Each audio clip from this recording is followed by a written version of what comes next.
Meus irmãos, a paz do Senhor, aqui quem fala é o irmão Franklin Oliveira. Estamos iniciando uma trajetória aqui neste canal, onde nós vamos estudar a respeito de lições da Escola Bíblica Dominical. Desta feita, neste vídeo, nós vamos dar início, aos estudos da Escola Bíblica Dominical da classe dos jovens, onde nós temos por tema Daniel na Cova dos Leões, e o subtítulo diz: O exemplo de fé e coragem de Daniel para o testemunho cristão em nossos dias atuais. Então, vamos dar início aqui a uma trajetória onde nós vamos juntos estudar a respeito da Escola Bíblica Dominical na classe dos jovens, e eu quero pedir a todos vocês que vão ver esse vídeo que, se gostarem, curtam o vídeo, compartilhem, se inscrevam no canal, ativem o sininho, que muitos planos e projetos estão vindo por aí. Desde já peço orações por eles e por mim,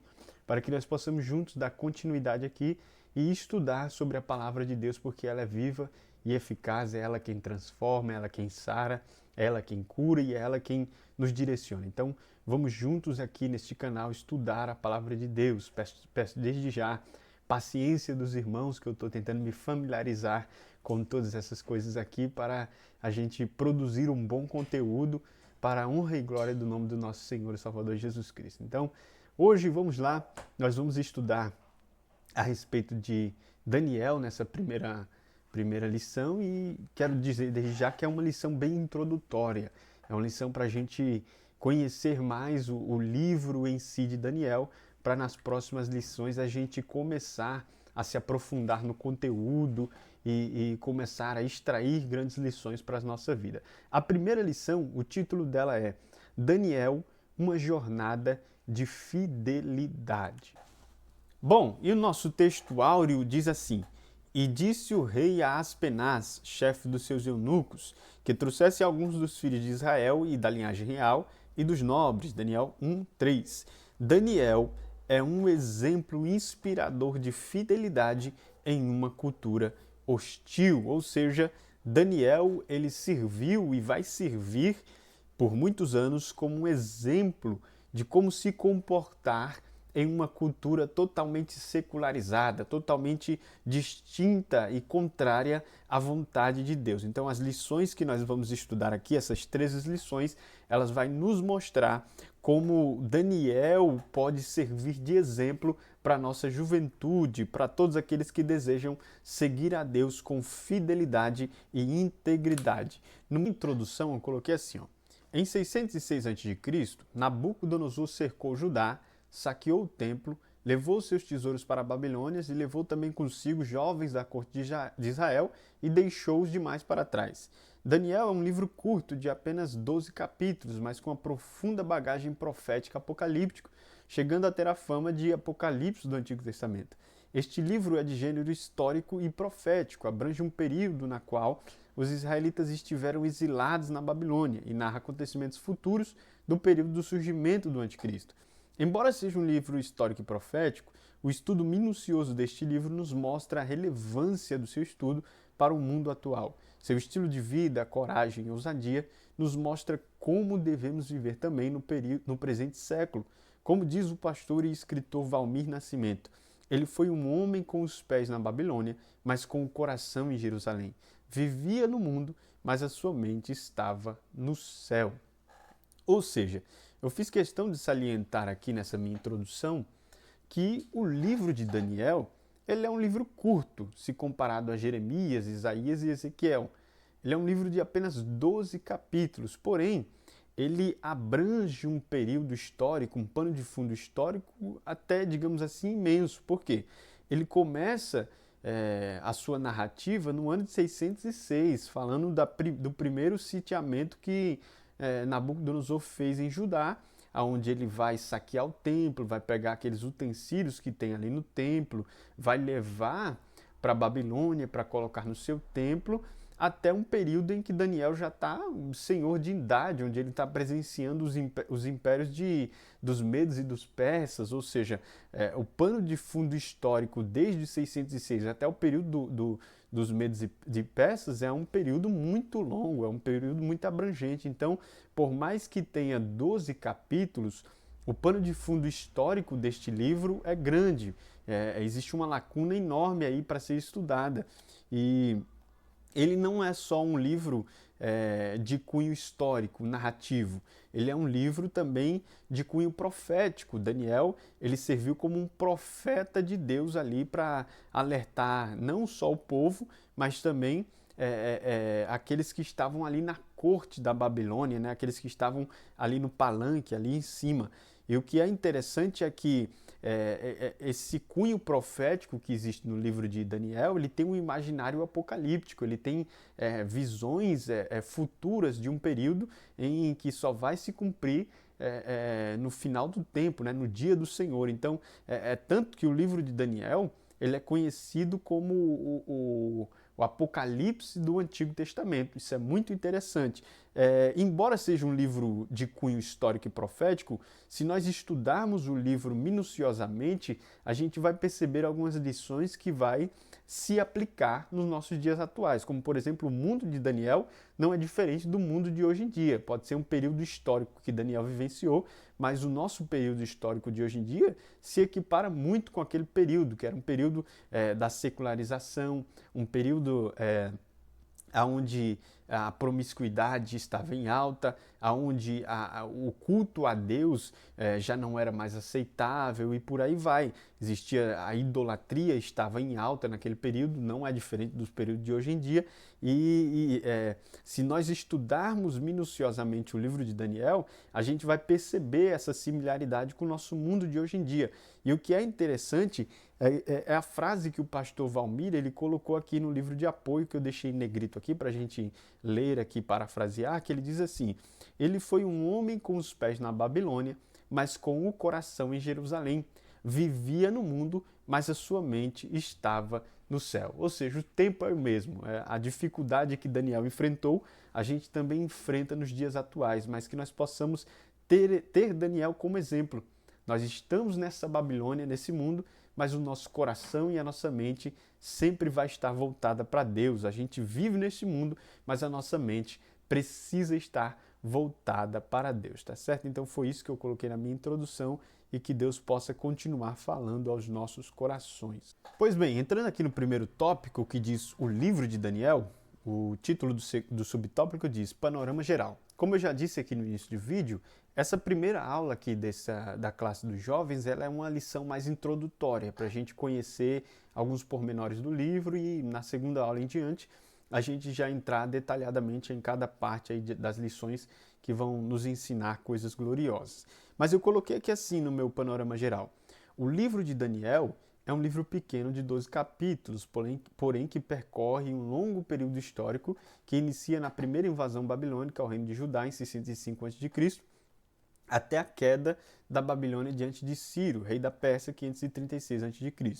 Durante todo esse percurso de narrativa, Daniel e seus amigos enfrentam todo tipo de adversidade política, religiosa, cultural, moral e espiritual, transmitido nesses 12 capítulos deste livro.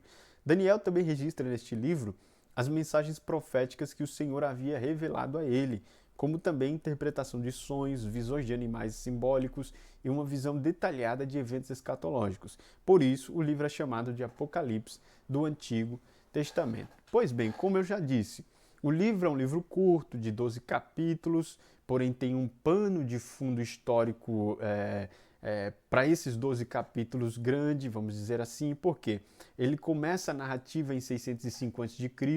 e vai terminar só lá em 536 a.C., quando Ciro, rei da Pérsia, está governando ali, está sendo um império em evidência naquele tempo. Ele é um livro de cunho histórico e profético que tem narrativas proféticas onde Deus dá revelações para eles, interpretação de sonhos, visão de animais simbólicos, visões detalhadas de eventos escatológicos futuros. Por isso que o livro de Daniel ele é tido como Apocalipse do Antigo Testamento. Então isso aqui são questões mais técnicas do livro, são questões de uma visão mais panorâmica, é um livro pequeno, porém que tem um pano de fundo muito abrangente, visões proféticas, visões escatológicas que vão se cumprir no futuro, bem distante ainda. Então foi isso que eu coloquei aqui no meu panorama geral, e vindo aqui para o nosso segundo subtópico, que é autoria e mensagem, eu coloquei assim: no mundo acadêmico sempre se busca, antes de tudo, a autoria e a mensagem de determinado texto a ser lido ou estudado. Algumas correntes acadêmicas argumentam que o livro pode ter sido escrito por múltiplos autores em diferentes períodos. Um ponto que determinadas correntes se utilizam para afirmar a sua ideia de o texto ter diversos autores é que Daniel contém partes escritas em hebraico, sendo a língua tradicional dos textos bíblicos do Antigo Testamento, mas também inclui partes escritas em aramaicos. Então, como descobriremos a autoria do livro de Daniel? Ou seja, no mundo acadêmico sempre se parte do pressuposto do autor. Quem escreveu, quando escreveu, para quem escreveu. Então, antes de tudo, eles procuram a autoria da mensagem, para depois estudar a mensagem em si. E no mundo acadêmico existe uma discussão muito grande sobre o livro de Daniel, sobre quem escreveu o livro de Daniel, pelo simples fato de que nos originais de Daniel se encontra dois idiomas, o hebraico e o aramaico. Então, alguns eles tentam decifrar o livro de Daniel, dizendo que o autor foram múltiplos autores em tempos diferentes que escreveram essa coletânea, pegaram uma coletânea de livros e escreveram. Porém, como que a gente descobre de fato a autoria do livro de Daniel? Eu separei aqui três itens aqui, que eu separei de 2A, 2B e 2C, né? Para a gente tentar descobrir como a gente de fato pode descobrir a autoria de um livro bíblico, vamos dizer assim, né? O primeiro é evidências internas. Toda a Bíblia ela vai apontar para evidências internas, tá, gente? A gente sempre tem que olhar e partir pelo pressuposto da Bíblia. Olha só, Daniel 8:15 e 27, Daniel 9:2, Daniel 10:2. Daniel se auto-intitula o escritor. A autenticidade do texto é ratificada pelo próprio escritor. Ou seja, o primeiro passo para a gente descobrir se a autoria de um livro é procurar no próprio texto, é ver se o texto nos dá evidências de que o autor se auto-intitula como autor, ou se o próprio autor deixa parecer que ele mesmo que escreveu o livro. Aí eu coloquei aqui a referência de Daniel 8:15 para a gente ver que diz assim: e aconteceu que, havendo eu, Daniel, tido a visão. Ou seja, o próprio escritor está se auto-intitulando ali. Ele está dizendo que é o próprio Daniel que está escrevendo. Então, o primeiro ponto para a gente descobrir de quem é o autor do texto, evidentemente, é as evidências internas. Se o texto interno está dizendo que eu, Paulo, eu, Lucas, eu, Mateus, eu, Tiago, eu, João, se o próprio texto está dizendo que o escritor é ele mesmo, então a gente fica com a Bíblia, né? A Bíblia que está falando, então a gente prefere dar crédito à Bíblia porque ela é muito fiel mesmo. Então, o segundo ponto que eu coloquei aqui é a unidade e a coesão. O livro de Daniel apresenta uma unidade teológica, enfatizando a soberania de Deus sobre os reinos terrenos e a importância da fidelidade em meio à adversidade. O segundo ponto que eu coloquei, eu gosto muito dele porque a Bíblia como um todo é uma teologia uníssona. A Bíblia como um todo, ela vai falar uma única corrente teológica. É claro que a Bíblia ela é uma fonte de teologias. Ela existe muitas interpretações de cada própria pessoa, mas a teologia concreta, a teologia em que vai direcionar a Bíblia para um único tema, ela não falha. Ela é justamente perfeita. Por quê? Existe uma unidade de Gênesis a Apocalipse. Existe uma singularidade. Eles estão ali um texto apontando para o outro, um texto em conexão, em coesão com o outro. Então, o segundo ponto para a gente descobrir a autoria e a inspiração do texto, vamos dizer assim, é a sua unidade teológica. Se Gênesis diz uma coisa contrária a Apocalipse, alguma coisa está errada. Então, a gente precisa olhar dessa forma. E Daniel, ela tem uma unidade teológica, é tanto que a gente compara o Apocalipse do Novo Testamento com Daniel, e Daniel com o Apocalipse do Novo Testamento, né? A ponto de Daniel ter a fama de Apocalipse do Antigo Testamento. Então, no livro de Daniel existe essa unidade, existe essa coesão, existe essa ligação como um todo, tá? E no terceiro ponto eu coloquei aqui que, por último e não menos importante, é o testemunho do próprio Jesus no Novo Testamento, testificando a veracidade da escrita do escritor do livro de Daniel, Mateus 24:15. Eu separei ali para a gente ler, que diz assim: quando, pois, virdes que a abominação, olha, ele está citando um texto do próprio Daniel, ele está citando uma visão de Daniel. Quando, pois, virdes que a abominação da desolação de que falou o profeta Daniel está no lugar santo, quem lê, entenda. Ou seja, Jesus está utilizando um texto de Daniel, e ele fazendo assim, ele está ratificando o texto de Daniel, e está dando como exemplo, ou seja, está citando o nome de Daniel. Então ele está dizendo que ele está confirmando a veracidade do texto e a veracidade do autor. Então, com um testemunho deste de Jesus, a gente não pode dizer que foi Paulo que escreveu o livro de Daniel, né? Então, eu prefiro ficar com Jesus. Enquanto a academia diz que foi diversos autores e em diversos períodos de tempo, eu fico com Mateus 24:15, que Deus ali, através de Jesus, confirma a autoria e a mensagem de Daniel, tá bem? E o texto, eu continuei colocando mais dois parágrafos aqui, dizendo assim: além disso, fatores históricos, geográficos e linguísticos também comprovam a existência e escrita de Daniel, que inclusive era citado por outros reis de seu tempo em escritos próprios. Ou seja, alguns documentos históricos do período de reis, de impérios antigos, do Oriente Médio Antigo, eles citam Daniel. Daniel foi um estadista de muita fama naquele tempo. Ele teve muita aceitação pelos reinos rivais da Babilônia ali, dos medos e dos persas que habitavam ali naquele tempo no Oriente Antigo, né? E Daniel teve essa aceitação, ele teve essa fama, né? Ele foi muito conhecido, até porque ele ocupou um cargo que não existia na Babilônia. Então, ele teve um privilégio de ter essa comunicação política por vários lugares. Então, se você for consultar algum documento histórico do Oriente Médio Antigo e por aí vai, do mundo antigo, você vai sempre encontrar alguma citação a Daniel, alguma obra que Daniel fez, algo que Daniel estava envolvido e foi assim, acabou sendo citado. Então, você pode também presenciar a autoria do livro de Daniel em alguns outros documentos que foram citados ele, o livro, as suas escritas e por aí vai. A mensagem principal do livro de Daniel é ratificar a soberania de Deus. Deus, o Altíssimo, tem domínio sobre os reinos do mundo. E, aliás, irmãos, se tem um cara que pode falar sobre soberania de Deus, é Daniel.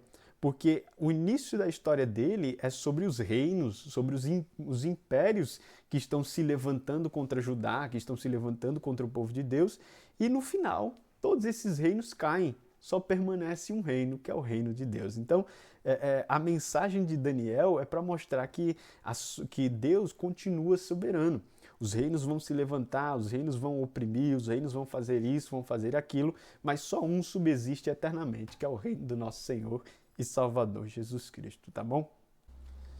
Estruturas e peculiaridades. O texto de Daniel, como já foi dito, é um texto tanto histórico como profético. Ele tanto narra o acontecimento diário de seu momento, como aponta para um futuro bem distante do seu vivencial. Do capítulo 1 ao 6, narra-se os fatos e as suas experiências dentro da Babilônia. Do capítulo 7 ao 12, encontramos as visões e mensagens proféticas que protagonizaram eventos próximos e que até o momento de sua escrita eram distantes. Embora Daniel seja considerado um profeta, ele não profetizou como os outros profetas diretamente ao povo. Ele serviu como um conselheiro e intérprete de sonhos e visões para reis e governantes da Babilônia. Tanto que na Bíblia hebraica, o livro de Daniel não se encontra nos profetas, Nebilim, mas sim entre os escritos, Ketubim. Sendo assim, Daniel foi um homem público levantado por Deus de modo a servir nas cortes babilônicas. A função profética também possui um caráter público. Outra peculiaridade é que o livro de Daniel foi escrito em duas línguas, hebraico, capítulo 1 e o capítulo 8, e em aramaico, do capítulo 2 ao capítulo 7. Ou seja, a estrutura de Daniel é diferente de alguns livros do Antigo Testamento e do Novo Testamento, porque ele é uma estrutura que se divide em dois gêneros, né? Ele é tanto narrativo como profético. Ele tanto narra no primeiro capítulo, ao capítulo 6, ele vai narrar os acontecimentos diários ali da vida dele, as experiências que ele teve dentro da Babilônia, a forma como que ele viveu ali, as suas atitudes em negar comer do prato do rei e por aí vai. Então, ele está narrando as experiências dele dentro da Babilônia, do seu vivencial. Aí do capítulo 7 ao capítulo 12, ele vai começar a narrar as visões, as mensagens proféticas que iriam protagonizar eventos próximos, como também futuro, que nem aconteceu no período em que ele estava tendo aquelas experiências, né? E embora Daniel seja para nós, evangélico, um profeta, na Bíblia hebraica a gente não encontra ele dentro dos profetas, né? Eu coloquei até essa tabelinha aqui da estrutura do Antigo Testamento, né, da Bíblia hebraica, para a gente ter essa análise aqui, porque os profetas na Bíblia hebraica, ali como você pode ver o Nebilim, vou apontar a seta aqui, ó, Nebilim, eles eram divididos com os profetas anteriores e os profetas posteriores, isso aqui na Bíblia hebraica. Então, os profetas anteriores na Bíblia hebraica é Josué, Juízes, Samuel e Reis. Para nós, esses livros são livros históricos, né? E os profetas posteriores, isso na Bíblia hebraica, eram considerados Isaías, Jeremias, Ezequiel e os 12. Os 12 são para nós os profetas menores, né? Que a gente tem essa distinção de profeta maior e profeta menor, não porque um profetizou mais que o outro, mas porque a quantidade de texto de um é menor que a do outro, ou a do outro é maior que a do outro. Então, o profeta maior ele tem uma quantidade de texto imensa. Por exemplo, Isaías tem mais de 60 capítulos, se não me falha a memória. Ezequiel tem bastante capítulos, Jeremias tem bastante capítulos, só Daniel, que a gente considera como profeta maior, que tem 12 capítulos, né? Que aí se encaixaria se a gente fosse levar para um profeta menor de quantidade de texto. Então, a gente percebe que a estrutura da Bíblia hebraica ela se difere nessa questão porque Daniel, olha onde ele está, em livros históricos. Ele é considerado como um livro histórico, Daniel, para a Bíblia hebraica. Então, a estrutura da Bíblia hebraica para a estrutura da Bíblia protestante, da Bíblia evangélica, é exatamente essa também, que para eles Daniel é considerado só um livro histórico e para nós ele também é considerado um livro histórico e um profeta também. Então fica aí essa peculiaridade, né, essa curiosidade a respeito do livro de Daniel. Outra peculiaridade que eu coloquei é que o livro ele é escrito em duas línguas, como a gente viu aqui no subtópico anterior, ele foi escrito tanto em hebraico como aramaico. O aramaico era o dialeto que os caldeus, os pessoais ali ao redor de Jerusalém utilizavam, né? E posteriormente eles começaram a usar ali em Jerusalém também e nas redondezas ali de Israel. O capítulo 1 e o capítulo 8 foi escrito em hebraico. Já o capítulo 2 ao 7 foram escritos em aramaico, tá bom? Então fica aí essa estrutura e a peculiaridade e algumas peculiaridades sobre o livro de Daniel. Bom, chegamos ao nosso segundo tópico que tem como título dizendo compreendendo o contexto. O primeiro tópico do segundo subtópico diz assim, o contexto histórico. O contexto histórico deste livro é marcado por uma guerra política, social e espiritual do tempo de Daniel. Babilônia e Assíria eram os maiores impérios do seu tempo e disputavam entre si qual era o reino mais poderoso. O Egito, com o faraó Neco, que vivenciaram tempos gloriosos, começaram a perder espaços na busca de territórios e posições políticas após a derrota na Batalha de Carquemes, Jeremias 46:2. Para a própria Babilônia, em 605 a.C., que passou a ocupar a condição de maior império do seu tempo. Após esse período, liderado por Nabucodonosor, a Babilônia invadiu e sitiou Jerusalém no ano de 606 a.C., que tinha como rei Jeoaquim. Nessa primeira invasão, Nabucodonosor prendeu Jeoaquim com algemas de bronze e levou para a Babilônia, junto com os utensílios do templo de Jerusalém, o qual colocou em seu templo na Babilônia e alguns jovens da linhagem real, dentre eles Daniel. Esse foi apenas o início das incursões babilônicas no reino de Judá. Posteriormente, Nabucodonosor vai fazer mais 2 invasões de Jerusalém, sendo a segunda em 597 a.C., que está descrita em 2 Reis 24, 10, 14, que é quando o profeta Ezequiel vai ser levado com o povo, e a última invasão em 587 a.C., quando Jeremias é deixado em Jerusalém com o resto do povo, a cidade é arrasada e o templo é destruído. Pois bem, esse tópico aqui é só para a gente compreender um pouco mais a respeito do pano de fundo, do contexto histórico dessa invasão de Nabucodonosor na Babilônia. O contexto histórico é marcado por uma guerra política, por uma guerra espiritual, social, que a gente vai se aprofundar nas próximas lições como o motivo de Deus permitir a Babilônia invadir o povo de Deus e levar o povo de Deus cativo, que a primeira instância nos deixa algumas indignações, né? Como Deus pode permitir uma tragédia dessa acontecer com o seu povo, mas posteriormente a gente vai descobrir os motivos dessa invasão, por que Deus permitiu, qual foi o ápice de Deus não deixar mais o povo dele vivenciar em Jerusalém, e por aí se vai. Então, é um contexto que é marcado por uma guerra política, porque todos os reis do Reino Norte, que já tinham sido levados cativo pela Assíria, se não me engano, no ano de 722 já tinha sido levado cativo, foram reis maus, foram reis que desobedeceram totalmente a Deus. Só o Reino Sul, que ainda teve alguns momentos bons, com alguns reis bons, porém, mesmo assim, teve alguns reis que desobedeceram totalmente a Deus.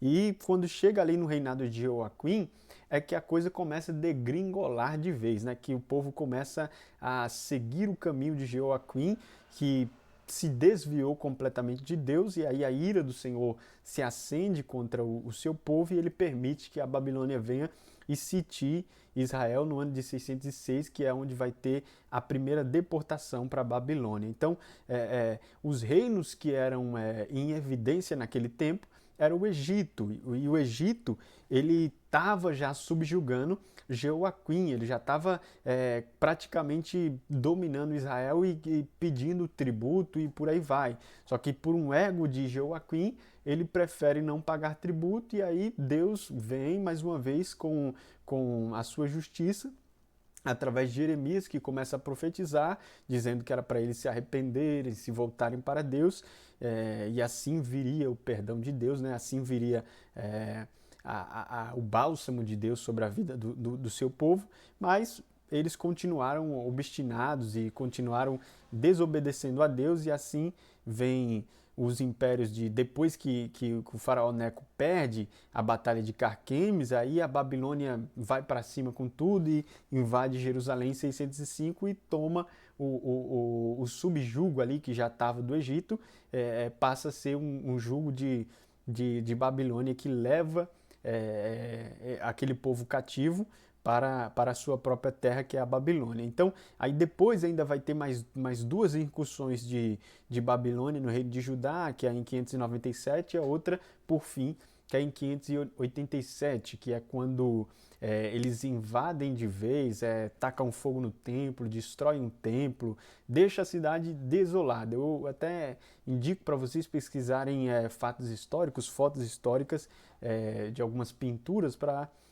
você vê como é que Lamentações de Jeremias foi escrita. Por isso que Lamentações de Jeremias foi escrita, porque ele olha para aquele lugar onde tinha um templo suntuoso, onde tinha todas as riquezas, aquelas glórias que os reis antigos foram construindo, foram tudo destruído em 587 a.C., quando acontece a terceira invasão e eles destroem o templo, tacam fogo em Jerusalém e ali só fica as pessoas de menor poder aquisitivo e Jeremias decide ficar ali para assim viver no meio do povo ali. Então, o pano de fundo histórico é esse do acontecimento da Babilônia invadir Israel.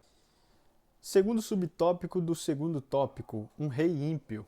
A história dos reis de Judá foi protagonizada por altos e baixos, diferente do Reino Norte, que se declinou totalmente. O Reino Sul teve seus momentos bons com alguns reis que obedeceram a Deus e vivenciaram alguns avivamentos em seus reinados, como Josafá, Uzias, Ezequias e Josias.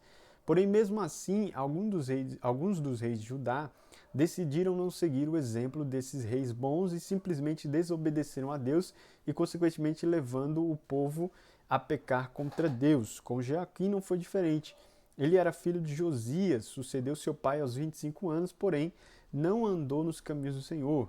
O profeta Jeremias, proclamando a voz de Deus, alertou a Joaquim e ao povo de Judá sobre a vinda do juízo de Deus. Porém, Joaquim não apenas rejeitou a palavra de Deus, como queimou o rolo em que a palavra de Deus estava escrita. Jeremias 36, 20 e 26.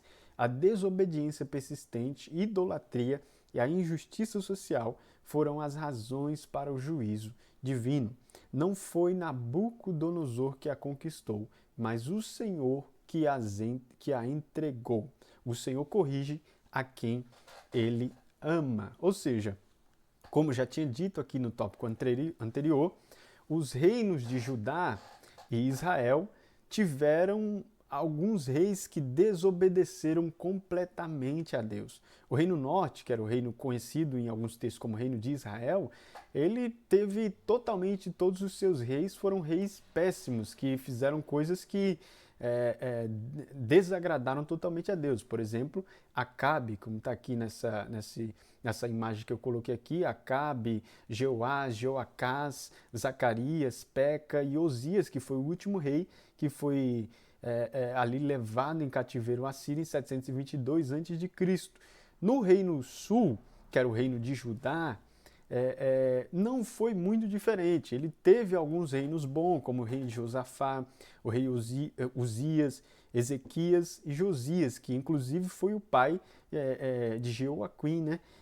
Que consequentemente foi no reinado de Jeoaquim que a Babilônia vem e começa a sitiar o povo ali, sitiar a cidade para levar eles cativos para a Babilônia. Ou seja, eles vivenciaram alguns momentos de avivamento, vivenciaram alguns momentos bons, eles tinham profetas que estavam ali ao tempo todo proclamando a palavra de Deus para que todos viessem a ter um pleno conhecimento da vontade de Deus. O tanto fato disso era o fato de que o profeta Jeremias ele estava ali o tempo todo profetizando, e ele foi um dos que profetizou para Joaquim, dizendo que para ele se consertar, dizendo para que ele pudesse guiar o povo de novo ao caminho do Senhor, para assim haver arrependimento, haver o bálsamo, haver o conserto com Deus. Mas há um fato interessante aqui, de que ele não apenas só rejeitou a palavra de Deus, ele pegou o rolo em que estava escrito a palavra de Deus e tacou no fogo, ele queimou. Não é diferente dos dias atuais em que a gente vê esse menosprezo à palavra de Deus, vê essa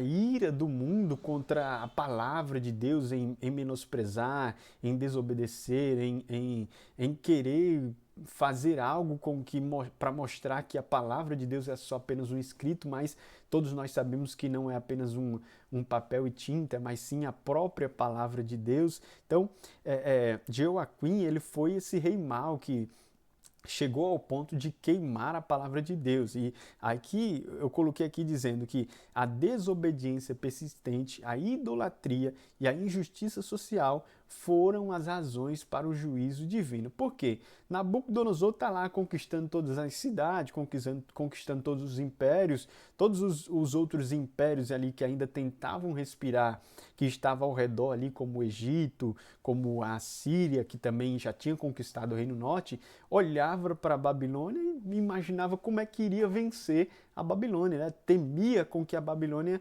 se virasse contra eles e fosse lá também sitiar, né?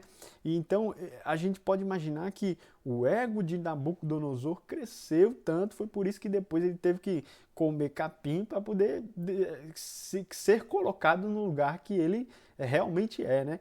Então, isso é interessante porque eu coloquei dizendo aqui, ó, a desobediência persistente, a idolatria e a injustiça social foram as razões para o juízo divino. Ou seja, não foi os carros de Nabucodonosor, não foi o poder bélico da Babilônia, não foi o poder aquisitivo da corte da Babilônia que conseguiu invadir Jerusalém e destronar todos os impérios daquele tempo. Não, foi o próprio Deus que entregou o seu povo. Ó a frase que o pastor Valmir colocou no livro de apoio.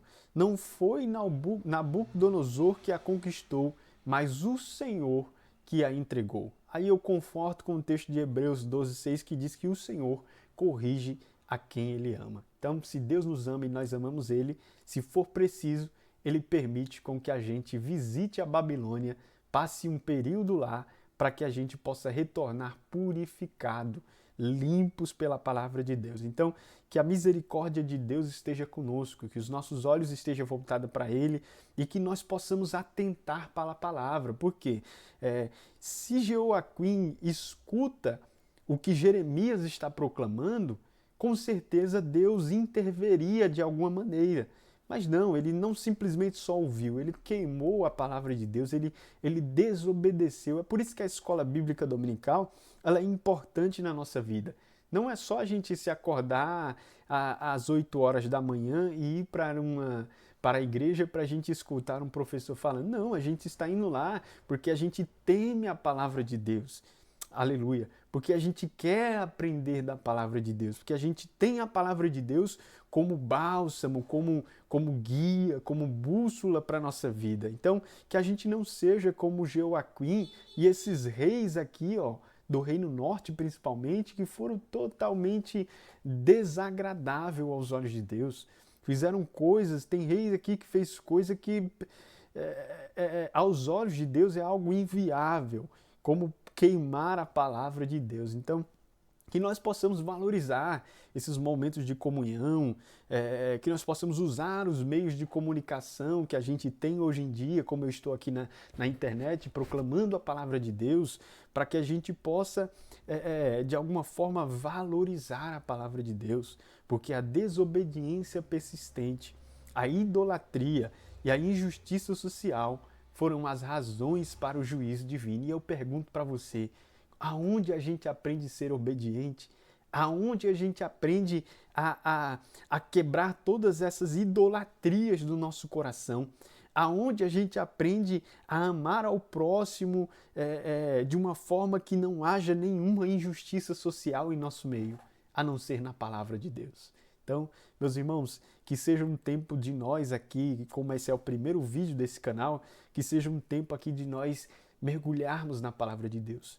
Que seja um tempo da gente progredir para conhecer a Deus, para vivenciar a Deus. Então, a história de Israel ela foi marcada por esses reis. Reis bons que obedeceram a Deus, pagaram o preço por isso, mas permaneceram fiel até o fim.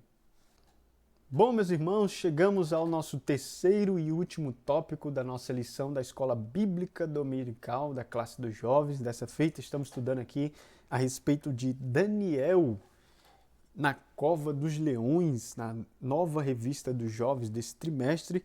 E para você que está assistindo aí, eu queria deixar um pedido muito especial, que você curta o vídeo, você comente aí, que você se inscreva, pode colocar aí nos comentários alguma sugestão de como eu posso melhorar aqui para comunicar a palavra de Deus, para que assim nós possamos crescer juntos mais uma vez, tá bom? Então vamos lá. Terceiro tópico diz assim: a relevância do livro de Daniel para os nossos dias. O título do subtópico diz assim: um livro para todas as épocas. Um jovem de 14 anos é tirado à força de sua casa, levado para um lugar desconhecido como um escravo, separado do seu ambiente diário de devoção e piedade, distante de seus pais, amigos e familiares, inserido em uma sociedade promíscua, cercado por inimigos, em uma cultura hostil.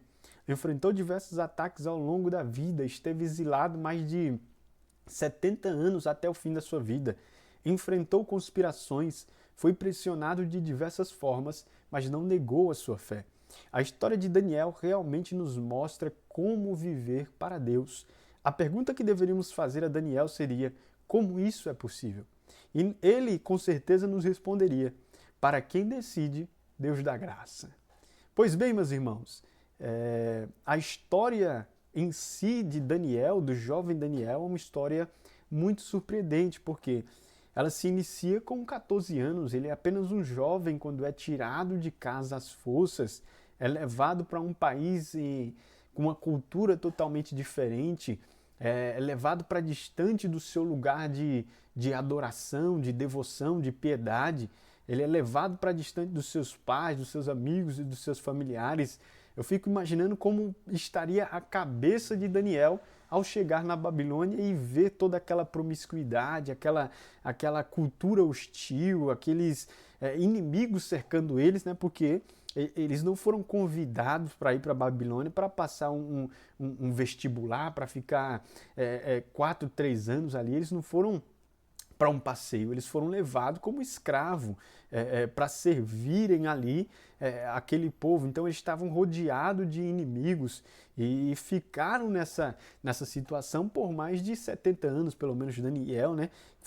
Enfrentou diversas conspirações, foi pressionado de diversas formas, mas aí uma coisa gloriosa, não negou ao Senhor. Então, o livro de Daniel nos ensina para nós jovens como que a gente deve ter a nossa conduta deve ser num mundo assim, num mundo hostil, num mundo secularizado, num mundo onde nós somos, como cristãos, somos perseguidos não com varas e açoites, mas com ideias, ideologias, com palavras, com coisas que o mundo de todas as formas tentam inserir nas nossas cabeças e tentar desvirtuar a fé cristã. E eu coloquei um ponto aqui, esse ponto que eu achei muito interessante, que como que nós conseguiríamos agir como Daniel.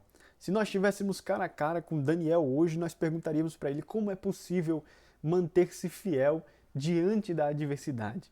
Eu tenho certeza para mim, irmão, que ele iria responder o que ele falou, ou a sua atitude, no versículo 8 e 9, porque olha o que eu deixei até anotado aqui para a gente ler, que diz assim, ó, Daniel 1, versículos 8 e 9.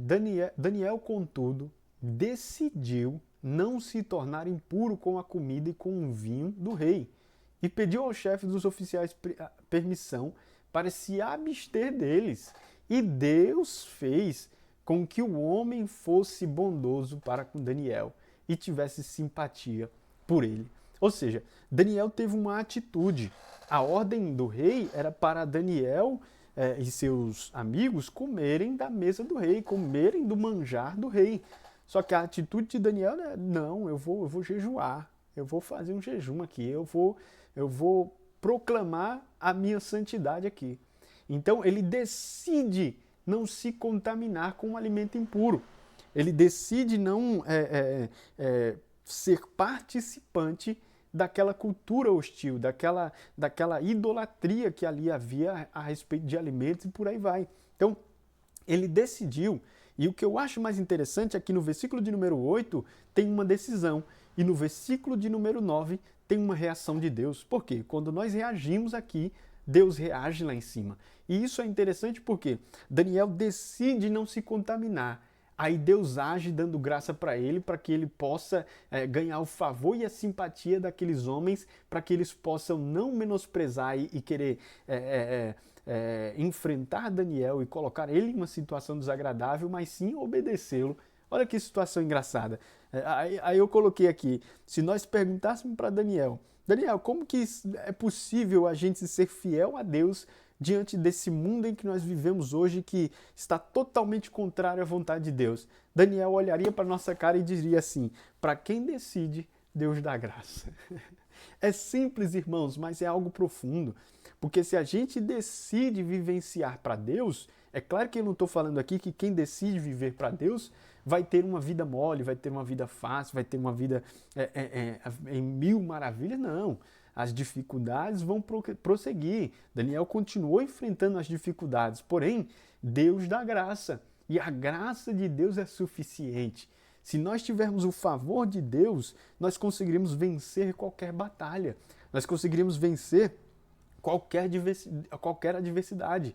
Então, com certeza, a resposta de Daniel para nós hoje seria: para quem decide, Deus dá graça. Que eu e você, jovem, que nós possamos se atentar para essa palavra de Deus, porque às vezes o que falta para nós é nós nos decidirmos, é nós firmarmos a estaca da santidade, é nós firmarmos a estaca de proclamar o evangelho, de dizer, não, eu não aceito essa cultura, eu não aceito essa ideologia de gênero, eu não aceito a legalização do aborto, eu não aceito isso, eu não aceito aquilo, e a partir desse momento que nós decidimos seguir a palavra de Deus, eu tenho certeza, Deus vai abrir os céus. Deus vai mostrar um caminho, Deus vai dar graça, Deus vai nos iluminar, aleluia. Deus vai nos dar coragem para prosseguir e vai nos dar estratégia para vivenciar. Que foi o que Deus fez com Daniel. Deus deu estratégias para ele. Deus capacitou ele, por mais...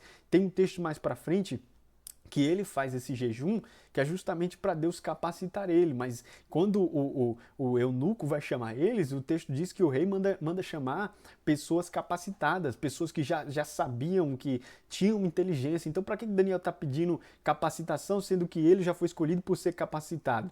É que o que Deus tem para dar para nós é bem maior daquilo que a gente já tem. Então, a nossa decisão faz Deus nos entregar coisas que a gente nem imagina.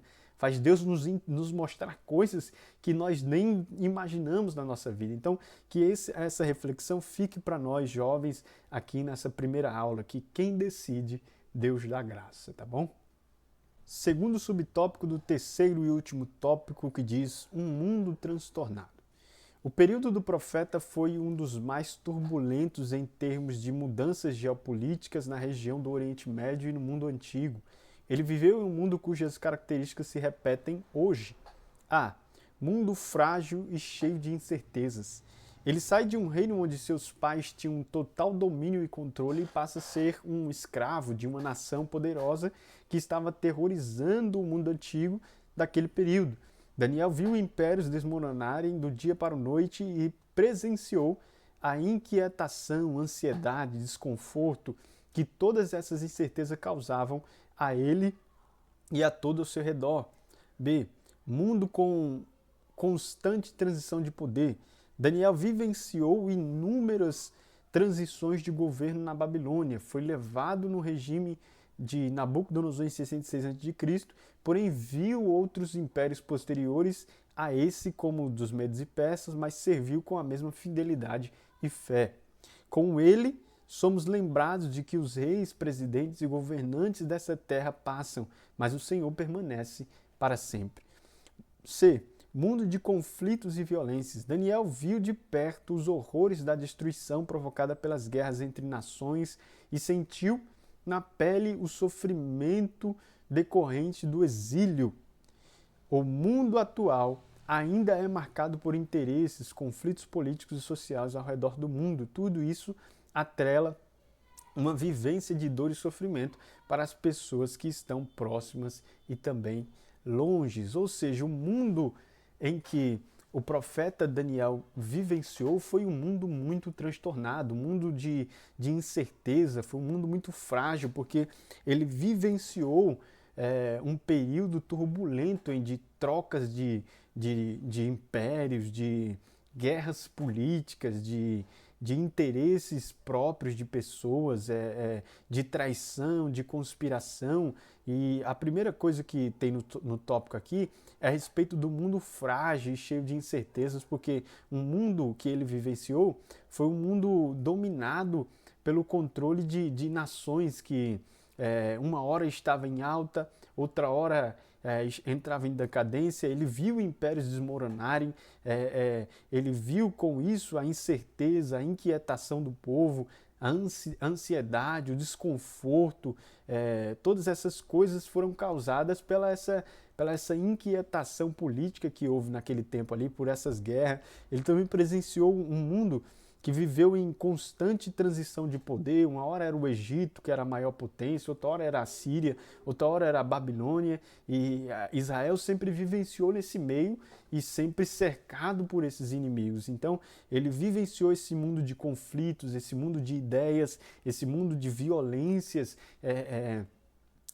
sendo levado como escravo, vendo pessoas sofrendo na pele o que uma guerra pode trazer, e isso tudo se encaixa com o nosso mundo de hoje em dia. A gente também vive em um mundo transtornado, a gente também vive em um mundo que está em constantes transições políticas, em constante trocas de ideias, de valores, de verdades, de menosprezo por uma cultura ou por outra, de preconceitos, de diversas coisas. A gente também vive no mesmo mundo de conflitos, de violências e por aí vai. Aí eu coloquei aqui, o mundo atual ainda é marcado por interesses, conflitos políticos e sociais ao redor do mundo. Tudo isso atrela uma vivência de dor e sofrimento para as pessoas que estão próximas e também longe. Então, Daniel, ele também vivenciou o mesmo mundo que a gente, que é um mundo transtornado, mas ainda assim, ele conseguiu e continuou sendo fiel a Deus. Vamos para o último tópico aqui, que é o terceiro tópico, que diz devoção e testemunho público. Daniel tinha uma vida de devoção diária e também pública, sendo como prova disso não negar sua devoção diária quando foi ameaçado publicamente. Isso nos mostra que a convicção de Daniel não estava fixa em um local privado, mas se fosse preciso seria lançado em uma cova cheia de leões famintos, mas não negaria a sua fé. Daniel é um exemplo bíblico de fé e fidelidade a Deus. Viver no mundo corrompido, mas seguir a vontade de Deus. Pois bem, meus irmãos, para finalizar essa aula, essa primeira aula, eu queria deixar essa reflexão aqui para a gente, porque Daniel não vivenciou num mundo distante do nosso, que luta por interesses mundanos, que tem uma cultura hostil a Deus, a um único Deus, que é uma cultura promíscua, a prostituição está em alta, diversos tipos de coisas que a gente vê na nossa cultura hoje em dia também foram reflexo na cultura que Daniel vivenciou naquele tempo. E o que eu achei interessante aqui é que ele era fiel em um lugar privado, ele tinha sua comunhão, seu momento de devoção a Deus, mas mesmo assim, sabendo que essa devoção a ele poderia acarretar em uma perseguição pública, ele continuou tendo a sua devoção a Deus, ele continuou sendo fiel a Deus. E isso nos ensina muito porque nós, jovens, estamos vivenciando a era das pessoas que estão acaçadas aos evangélicos. Nós estamos sendo atacados, seja com ideologias de gênero, seja com qualquer tipo de coisa contrária à palavra de Deus, eles estão perseguindo a igreja de Deus. A perseguição de antigamente era para colocar as pessoas em praça pública e tacar fogo. Hoje é através de canetas em parlamentos e por aí vai, para que nós possamos nos calar e nos render a essa sociedade corrupta, sociedade podre, que não se adequa aos valores cristãos. Então, que nós possamos aprender com Daniel, que ainda que a nossa devoção privada seja ameaçada de forma pública, de nos prenderem, de nos levarem ao tribunal, que isso venha, que nós possamos enfrentar a nossa cova de leão, que nós possamos entrar dentro dessa cova de leão e crer que, como aconteceu com Daniel, nós possamos sair de lá para contar o testemunho. Então, irmãos, Daniel é um exemplo bíblico de fé e fidelidade a Deus. Viver no mundo corrompido, mas seguir a vontade de Deus. Aí eu coloquei aqui Daniel bem pleno na cova dos leões, dando glória a Jesus. Irmãos, esta foi a lição. Eu sei que está bastante rasa, mas prometo e pretendo progredir cada vez mais aqui no canal do YouTube para a gente conseguir dialogar, conseguir conversar, conseguir proclamar a palavra de Deus. Eu peço que você que viu o vídeo, que você possa curtir, compartilhar, se inscreva. Aqui embaixo vai estar os comentários, comenta aí, me dá uma sugestão de como eu posso melhorar a comunicação da palavra de Deus aqui para você e a gente progredir cada vez mais, tá? Eu vou ficando por aqui, agradeço a todos e até mais. Tchau, tchau!